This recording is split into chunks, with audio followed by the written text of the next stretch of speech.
Good afternoon, everybody. It's your pal Martin Miller here. Hope you're going well. Just coming to you from central London today. Had a great Purim lunch at Reuben's. Gotta love a salt beef sandwich and rye.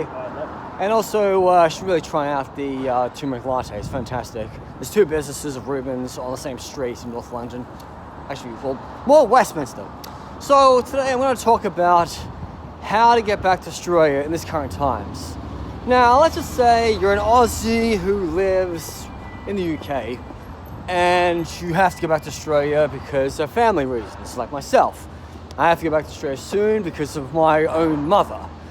Now, the airspace of the Middle East is closed, so you can forget about using Qatar Airways or Emirates or Etihad or anything in the Middle East. Just forget all about that. What you need to do to get back to Australia is to use one of those Chinese airlines because they will no longer fly over the Middle East. They'll pretty much just fly over Russia, I guess in turbulent times, just avoiding the conflict zones in Ukraine. But it's far cheaper to use a Chinese airline to get back to Australia than it is to go through the Middle East. I don't understand why. I assume that Qantas will still fly from London to Perth in the current times. I'm not too sure about how the route is, but I would never take that flight from London to Perth because Qantas is just too much for me.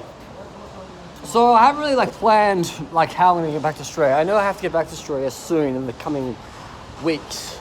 Yeah, so I'm planning, a trip back to Asia, which will take in countries like Mongolia, Japan, Korea, Taiwan, and the Philippines before I go to Australia. And then just get back home to London where I live, I'll basically just go through China. I feel it sucks right now to be stuck in the Middle East with ongoing conflict, but for the last 2.5 years, there was talks that this would have happened. Now, in June last year, when the 12-day war occurred, this was 2 and a bit weeks before I flew to Eritrea. Now, I had flights to go from Budapest to Kuwait, and then from Kuwait to Jeddah, so I could get my flight to Eritrea. If the airspace in Saudi Arabia was closed, I would not be able to make my trip to Eritrea. I'd be totally stuffed. I wouldn't be able to do it. I would have to postpone it. But, see, I was planning on going to Damascus in April.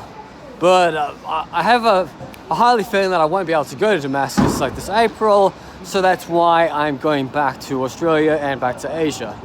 So anyway, if you're stuck in the Middle East right now, I pray for you. Just stay positive. You'll be home soon, and no matter where your home is, even if it's in Europe or Australia, you'll get home if there's a bit of a peaceful ceasefire. Martin Millhead, praying for you all, over and out.